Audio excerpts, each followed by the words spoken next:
to get up to speed on these videos, so I'll just smash this one out. Weather here in Jordan has been pretty miserable today. We couldn't go to the dig because it's too wet. We did get out and about. That was pretty cool, but I'll talk about that later. So from Barcelona we sailed to Toulon in France. We were meant to go to Marseille, but that was not possible due to protests about the government changes to their pension funding. So you've got to love the French, they were very passionate. So we went to, I think it's a military port in Toulon.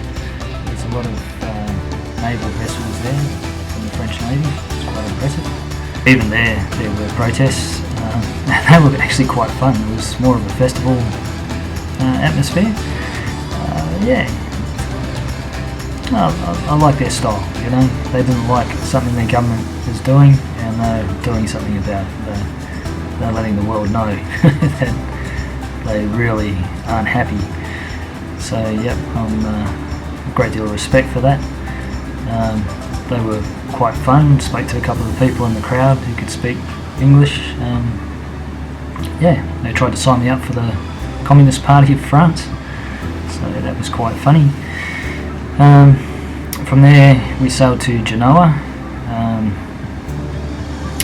lovely little place on the Italian coast. I didn't really take any video footage there. It started to become pretty much the same to me anyway. Most of the places in Spain and France and Italy where people live just seem to be repeating, so you know, which is yeah, I mean that's to be expected. So you know, Genoa is not exactly Rome, so yeah, there's a bit of footage missing from a lot of these places because they just don't have the wow factor or the points of interest. You go to Rome, I mean you've got everything, so it's just overwhelming how much historical stuff is there. So yeah, next port was Civitavecchia, which is where we took a bus into Rome and spent the day.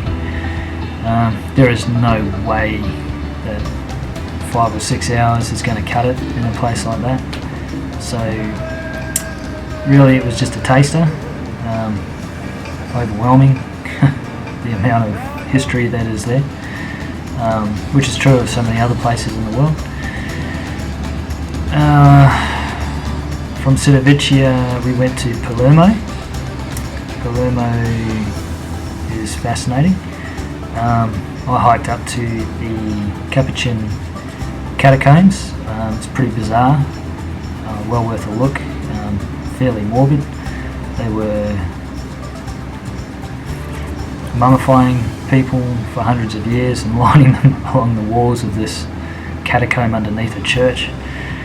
A bit creepy. It's that scene in Indiana Jones and Raiders of the Lost Ark where they smash through the wall and all the skeletons fall everywhere. That's what this place is like. It's, you know, to an extent. It's bizarre. I don't know where. Like, I'm not a Catholic. I don't know where they get these ideas from. I've read the Bible a few times, but it seems bizarre. Very interesting. Yeah, there's a little girl there that's 6 years old, and she's in. Yeah, I think she's a couple hundred years old, and she could have died yesterday. She looks like she's asleep.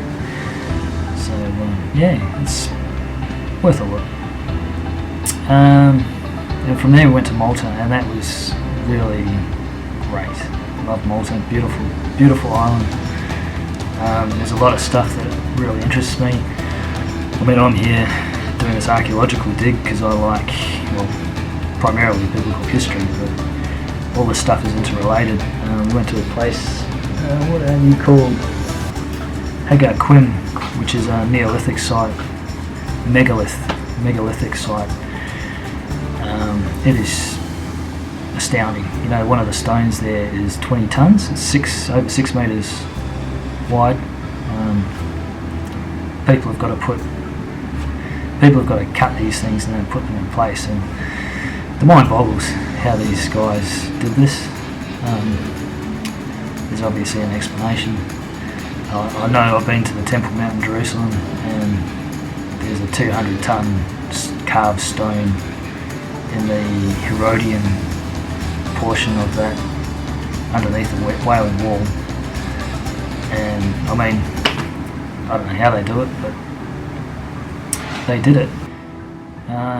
So Malta's absolutely stunning. So basically what this Mediterranean cruise has taught us is that we have to come back. Let's spend more time.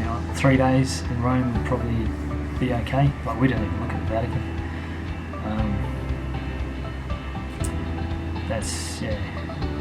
It's not my cup of tea. I mean, I am a Christian, don't get me wrong, but Catholic, it's just not, I don't know, might as well be Hinduism, as far as I'm concerned. It's kind of weird. I wanted to go see the Arch of Titus, which is the main thing that I was looking forward to in Rome. But after finding it and then getting there and then joining a queue and then being told you needed a ticket to the Colosseum to get it, and the queue was like, as you'd expect, for a location like that, it just didn't happen because it's prohibitive. Next time I'd get VIP passes to everything, and then just jump the queues, get in there, see what you need to see. I went to the Pantheon, and that was brilliant. There was a Scottish lady came up to me and said, "Are you Scottish?" And I'm like, no, I'm Australian. And she hooked me up with a guy who was doing private tours, and I mean, it was €10. Gee, it was worth it. He took you around and he showed you all the bits and pieces, and it's worth doing stuff like that. Be a bit carefree and just, you need their help. They know it, because you're not going to see what you want to see unless you have the aid of someone who is in the know. And that's true of any country, especially here. If you get hooked up with the right people, in Jordan, you go to the right places, you get there quick, you're not scratching your head going, how do I get here, what do I do, blah blah blah. But if you've got the right person with the right knowledge, you go straight to the best stuff, and that's important. So hook up wherever you go. Be mindful that there's a lot of charlatans out there, and you are going to pay a premium. These people aren't stupid. They do want your money, but they're going to provide you a service. Just make sure you're getting value for the money that you're paying, and that's a no-brainer, isn't it? TransferWise works here too, recommending people to use that. This is more of a cash society, so if you come to Jordan, the best way to get money is at the airport. Exchange what you want, exchange it from the US dollars, you'll get the best rate, preferably hundreds. They prefer $100 bills, and they're very honest. The people here, I don't feel like anyone's going to steal my stuff. I think the penalties are too high for people to do things like that. You're more in danger of probably violence than theft and those kind of things that you'd be more concerned about in Europe or Australia, So just be respectful of people, you realise it's their country, and you'll do fine wherever you go. So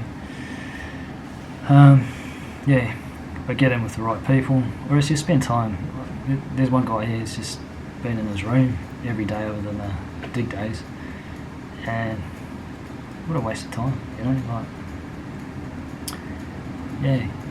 get out there, do stuff.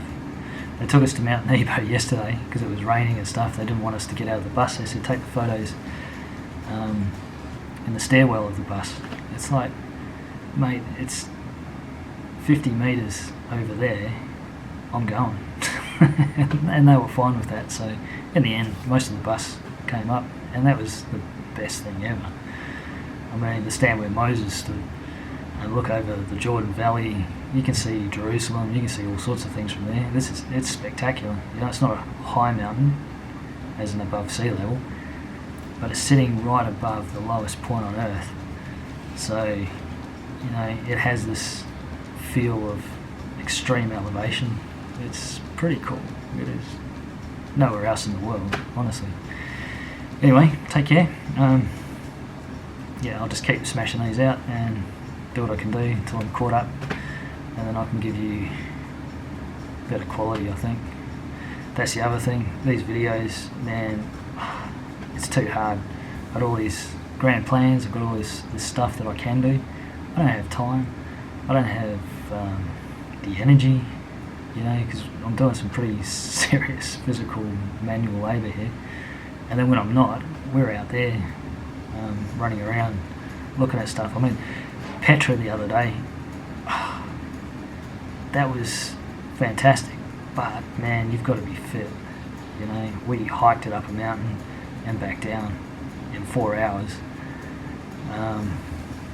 Yeah, so you've got to be prepared to sort of live hard on these kind of things, and it just doesn't allow me to do anything very great, you know, like not to the quality that I wanted to do. So anyway, it is what it is. I'll yeah, hopefully I'll get caught up shortly.